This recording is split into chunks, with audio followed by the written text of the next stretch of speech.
Hey, didn't see you there. How's it going? Nice little check-in, and I'm doing something a little bit different today. So, this is going to be kind of an homage and a dedication and a thank you to George Stroumboulopoulos, who is a fantastic commentator, interviewer, etc. from Canada, who I grew up watching back in the 90s when he had his own Strombo show. Then there's Ricky Rackman from Headbangers Ball, who recently put out a video I absolutely would love you to check out. And also, I would say Steve Burns from Blues Clues, because why not? And there's a reason why for that. It's an eclectic group of guys, but we all kind of come from the same generation of how we grew up, where our morals are. And especially George and Ricky get it, they see it, and they're calling it. And this is my little thank you letter to them. But I wasn't saying thank you to Steve because you're not afraid to check in, and you're sending that message to not be afraid to check in on others. George did this at the end of one of his recent videos too, so I want to say a thank you for that. So here's my comment. So all this talk since the Super Bowl is something I haven't seen in a very, very long time, okay? And I grew up in a time that no matter who the star was, you always talked about them, but not in this kind of a frenzy. But I gotta wonder something.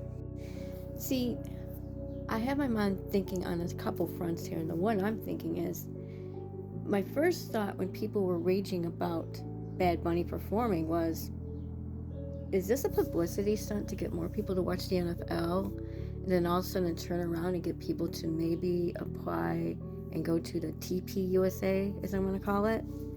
Because it almost kind of smells like that to me.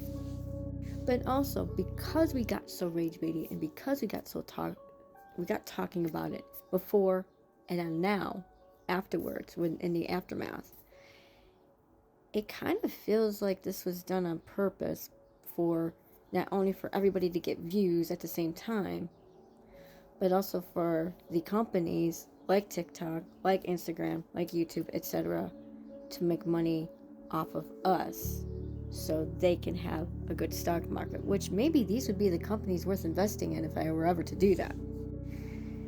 And the reason why I say that is because I'm getting kind of sick of the negativity. I'm getting sick of that strolling where every time I just want to skip and just see one or two of my favorite artists. It's rage bait. Oh my god, the world's gonna end it. Chicken Little moment. And the world is not like that. It absolutely isn't. See, I grew up in a time, and the gentleman I mentioned earlier also grew up in a time where you read the news, you watched the news, you talked about it at the kitchen table with your mom and dad, you went out with your friends at the evening, maybe went to the bar, played euchre, hung out on the porch, or whatever the case may be. But you were with your friends, you chatted.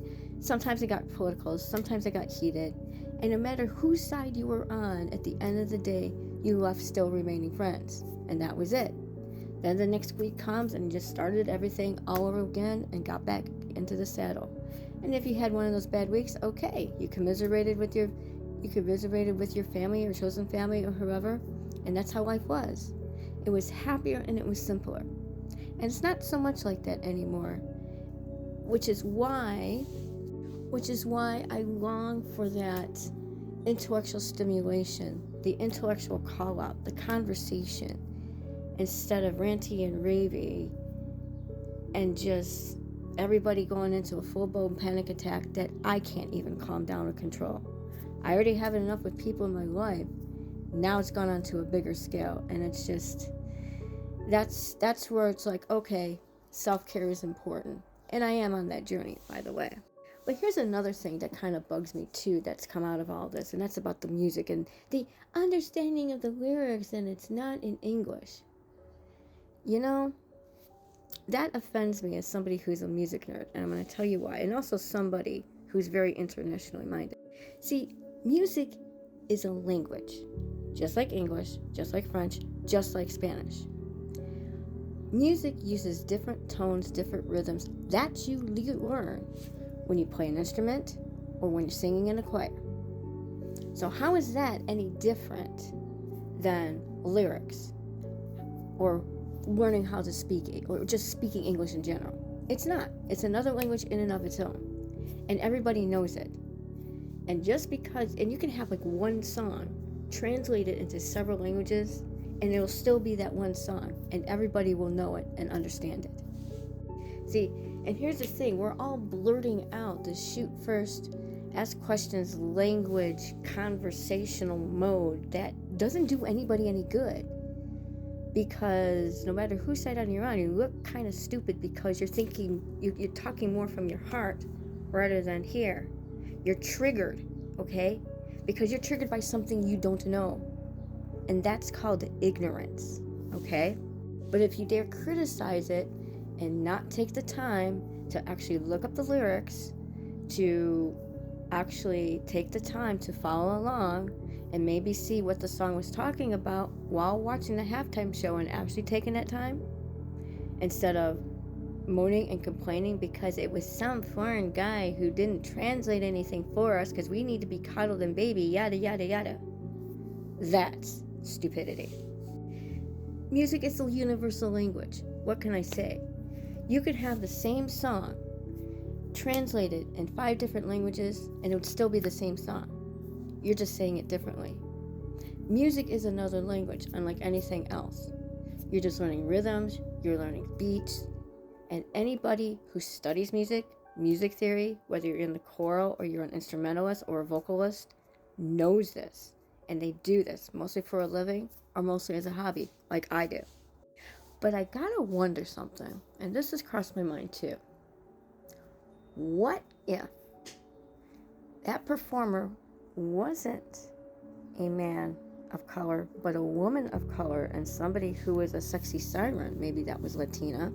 Well, J-Lo and Shakira already did those shows already for the Super Bowl halftime show. But maybe someone we never heard of, or somebody that was very, very well known on the internet that just happens to be on stage.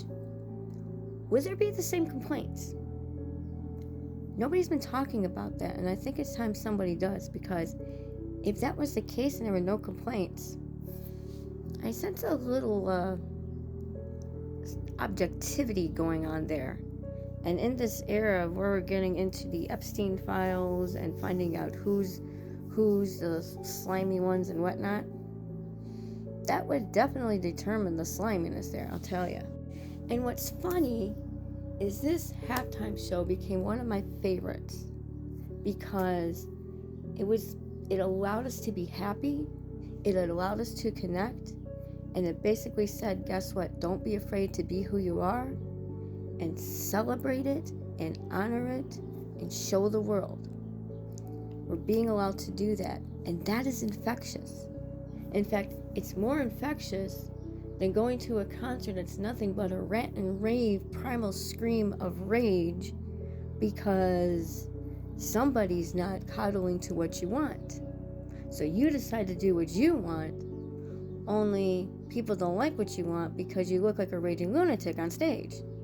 And that's what that TPUSA pretty much was in my eyes. So at the end of the day, to wrap this up, I want to say this. You don't have to like a song, whether you understand it or not, whether it's English or not, whether there's words or not. Classical music and opera had taught that long before modern music came. And I will have some videos out to demonstrate that fact, to maybe give you a clearer picture of what everybody's been trying to say, because I think once you get that picture, this is going to happen. I can almost guarantee that. But also, do what Steve Burns does once in a while. Check in on each other. If there's a text, don't be too busy to answer that text. Because maybe that person on the other side, whether they're in your circle of friends or not, is looking for help. They're looking for answers. And you might just be the person that just might save their day. So, that's all I have to say there. Thank you for your time, and thank you to those who inspired me to make this video.